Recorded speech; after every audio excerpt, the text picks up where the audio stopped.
যশোর শহরের বৃষ্টিতে ভেজা অপরূপ সৌন্দর্য। বৃষ্টি হবার পরে যশোর শহরের সৌন্দর্য যেন আগের থেকে বেশ বেড়ে যায়। চারিদিকে সব যেন ধুয়ে মুছে পরিষ্কার, কোথাও নেই কোনো ধুলো ময়লা। শহরের প্রতিটা রাস্তা, স্থাপনা যেন পায় তার নতুন রূপ। দেখতে অনেক বেশি সুন্দর লাগে। আজকের ভিডিওতে দেখাতে চলেছি ঝুম বৃষ্টির সময়ে আমাদের যশোর শহরের বকুলতলা থেকে দড়াটানা অংশের ভিডিও চিত্র ও শহরের ভিতরের কিছু খণ্ডচিত্র।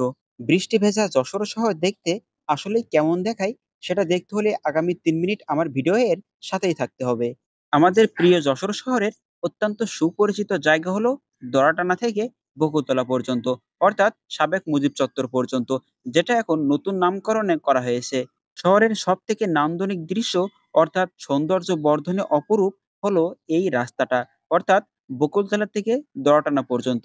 আর এই রাস্তাটা জুড়েই রয়েছে শহরের সবথেকে আকর্ষণীয় অংশ। বৃষ্টিতে ভিজতে কারই বা ভালো না লাগে? তারপরও সেটাই যদি হয় আমাদের প্রিয় এই যশোর শহরের ঠিক এই জায়গাটা। এখানকার একটা ওয়াকওয়ে রয়েছে বা ফুটপাত রয়েছে। এই ফুটপাতটা বেশ বড়সড়। এটার প্রশস্ততা একটু বেশি। বৃষ্টি ভেজা যশোর শহর দেখা মানে নিজ চোখে একটা নতুন যশোর শহরকে দেখা, যেটা দেখলে সত্যিই মন জুড়িয়ে যায়। ভিডিওটি দেখে আপনারা অনেকে হয়তো বুঝতেও পারছেন। এটা হলো আমাদের দড়াটানা থেকে বকুলতলা অংশের সড়ক। অর্থাৎ এই রাস্তা দিয়ে প্রতিদিন অনেক অনেক মানুষ, অনেক অনেক ছোট বড় গাড়ি চলাচল করে থাকে। যশোরের ঐতিহ্য, প্রতীক এবং গৌরব এই কালেক্টরেট ভবন। আর কালেক্টরেট ভবনের সামনেই রয়েছে কালেক্টরেট পার্ক। তারপর রয়েছে ডবল লেনের এই রাস্তাটি, যেটা সৌন্দর্য বর্ধনের জন্য এই ডবল লেনের রাস্তার মাঝখান দিয়ে রয়েছে অনেকগুলো দেবদারু গাছ, যে গাছগুলো সারিবদ্ধভাবে খুব সুন্দরভাবে সাজানো হয়েছে। বৃষ্টি হবার ফলে এই গাছগুলো যেন নতুন সাজে সেজেছে, যেগুলো দেখতে সত্যিই অনেক বেশি সুন্দর লাগে। আর এই রাস্তার পাশে রয়েছে একটা প্রাচীর, তার নিচেই রয়েছে যশোর শহরের প্রধান বিনোদন কেন্দ্রগুলোর ভিতরে একটা দড়াটানা আধুনিক পার্ক। অনেকে এটাকে দড়াটানা ইকো পার্ক বলেও সম্বোধন করে থাকেন। যশোর শহরের দড়াটানা অংশের চিত্র বিগত ৪ থেকে ৫ বছরের ভিতর পুরোটাই বদলে গেছে।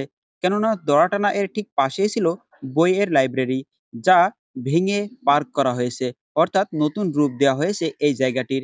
এবার একটু শহরের ভিতরে প্রবেশ করা যাক। এটা হলো যশোর শহরের একমাত্র ৫ তারকা হোটেল জাবির হোটেল, যে তথ্যটি গুগল থেকে সংগৃহীত, যেটা গত ৫ই আগস্ট ধ্বংসস্তূপে পরিণত হয় নিমিষেই।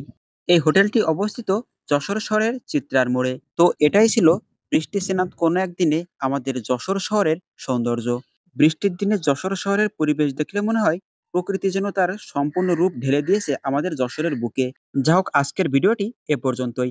ভিডিওটি সম্পূর্ণ দেখার জন্য অনেক অনেক বেশি ধন্যবাদ। সম্ভব হলে ভিডিওটি শেয়ার করে সকলকে দেখার সুযোগ করে দিবেন। আমন্ত্রণ জানাচ্ছি আমাদের যশোর শহরে।